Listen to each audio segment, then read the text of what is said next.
I'm joined now by Chris Hobson, the Chief Executive of NHS Providers, which represents most hospitals in England. Good morning, Chris. NHS leaders like yourself say that you're worried about how the health system's going to cope this winter, juggling the pressures of COVID-19, flu and the care backlog. How serious is this going to be? Well, we are under an unprecedented degree of pressure for this time of year. And what we're experiencing is very, very high levels of volume of people coming into accident emergency departments. We know we've got the ambulance services under real pressure. But wherever you look, Trevor, right the way across the NHS, be it in community services, be it in mental health services, be it in hospitals, the NHS is under an unprecedented degree of pressure for this time of year. And, of course, that's before the traditional winter peak. We know that the NHS tends to feel most pressure in early to mid-January. So there is a high degree of concern. But look, let me just say one thing really, really importantly, which is that obviously this is what the NHS is here for. We're here to provide the best quality of care to everybody who needs it, and our staff are working absolutely flat out to ensure that we deliver in line with the NHS constitution, because that's what we're here for.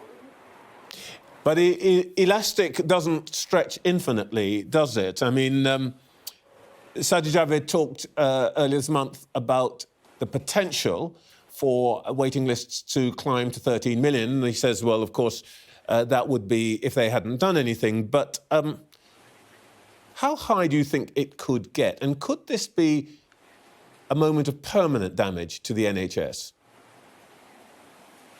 I think it's very difficult to predict, Trevor, because we simply don't know how many people who didn't come forward during COVID-19, during the pandemic, will actually come forward. And therefore, we are in a bit of a guessing game about exactly how many. But the bit I can assure you is that NHS staff and NHS leaders are working incredibly hard at the moment to create that plan to ensure that we can get through that backlog as quickly as possible. And look, let me just give you a couple of stats, which is that, for example, after the January and February peak in COVID this year, we actually hit a very, very high peak of the number of people waiting for more than a year. So we hit 430,000 people. But hey, look, by October, we've actually cut that peak by a third because we're going flat out. So what we're seeing is that staff are going as fast as they possibly can to ensure we get through elective activity as quickly as possible. But we are working under some really important constraints here. I mean, for example, if you talk to an average district general hospital chief exec,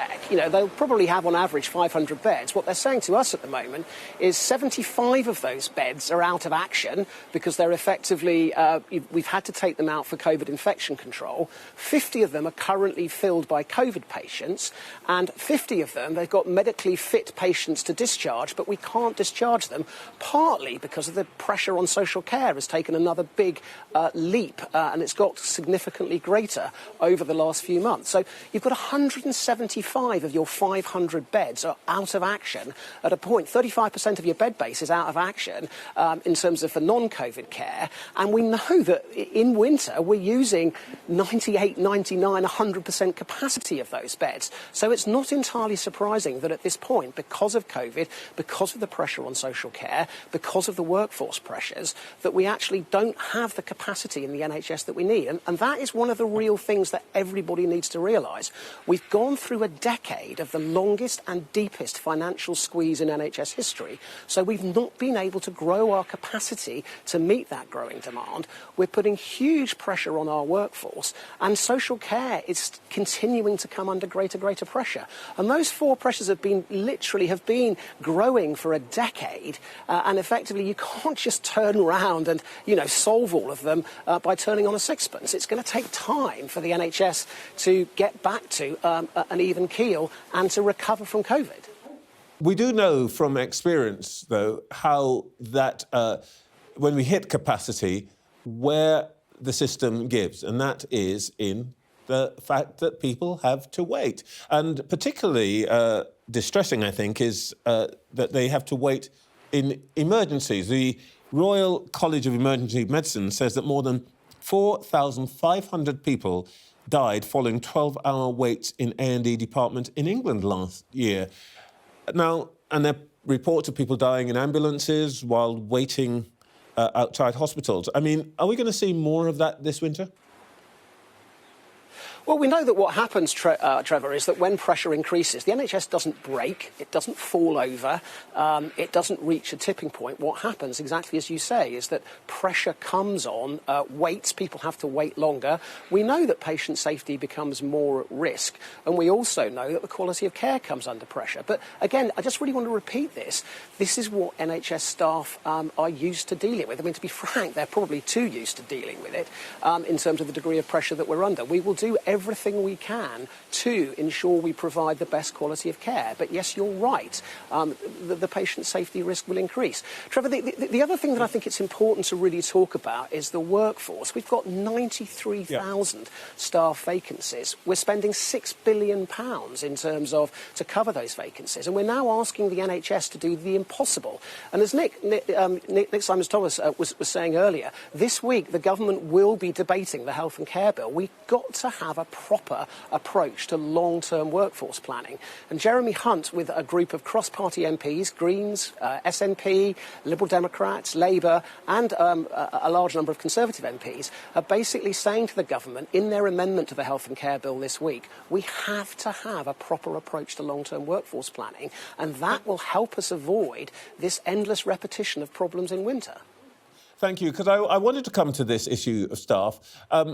Everything you said is completely understandable, but of course you can't magic trained, skilled, qualified staff out of nowhere, and worse still, you can make it less attractive for people to serve in the health service. You recently said that you thought that the introduction of mandatory vaccinations for NHS staff could make the staffing situation even worse.